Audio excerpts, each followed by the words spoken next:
Krásný den, přátelé jihočeských víkendů. Venku nám začala zima a my jsme dnes dorazili na Táborsko, zaparkovali u restaurace Pintovka. Je tady spousta atrakcí, takže postupně se s nimi seznámíme a čeká nás 4kilometrový okruh po zelené značce.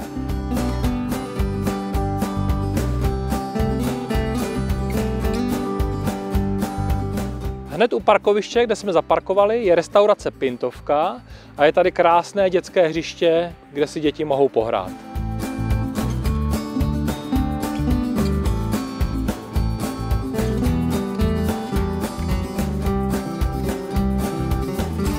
Součástí areálu je i tento single track, respektive dva zelený, asi 340 metrů, bez problému i pro děti.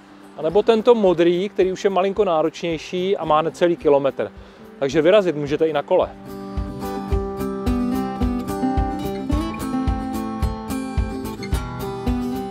V Zátočině nad řekou Lužnicí ve výšce kolem 490 metrů se rozprostírá rozsáhlý lesní komplex Pintovka, ve kterém je zřízena naučná lesnická přírodovědná stezka s výchozím bodem nedaleko nad Švehlovým mostem.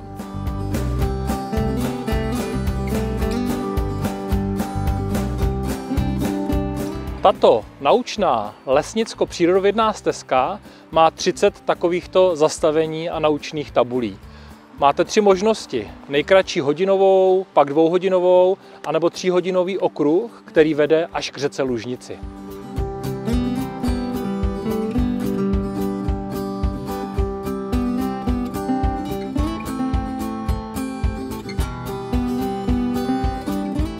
Lesní komplex Pintovka je rekreační místo s bohatou historií, zmiňované už v polovině 15. století. Má spoustu tajů, zákoutí a legend.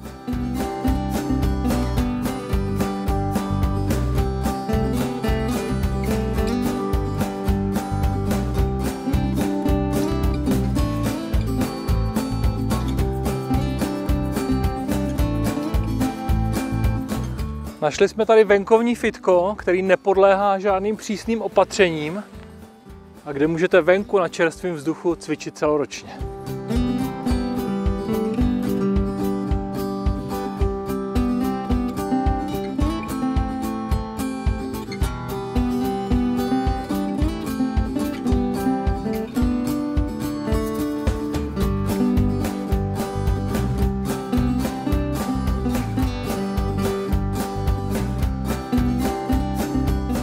Součástí naučné stezky je i tato přírodní obora, kde by měla být divoká zvířata.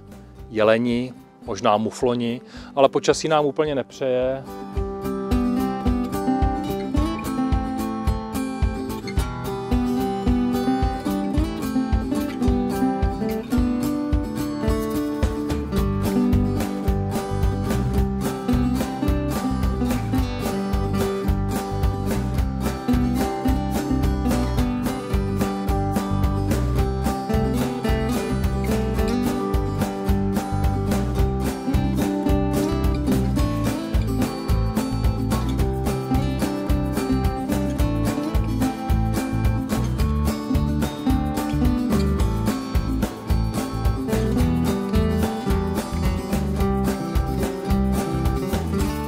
Z naučné stezky v lesoparku jsme se stoupali sem pod Švehlův most, kde je tato krásná kaplička Eleonora a tato studánka, ze které teče radioaktivní voda. Měla by být léčivá a jako vždy ji zkoušíme.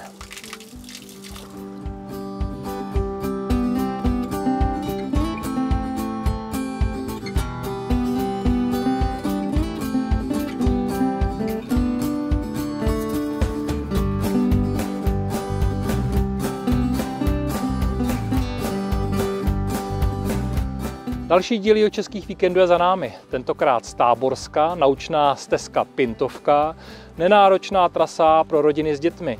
I v tomto zimním počasí je možno dělat spoustu krásných výletů, takže neseďte doma a vyražte na další jihočeský víkend. Mějte se krásně.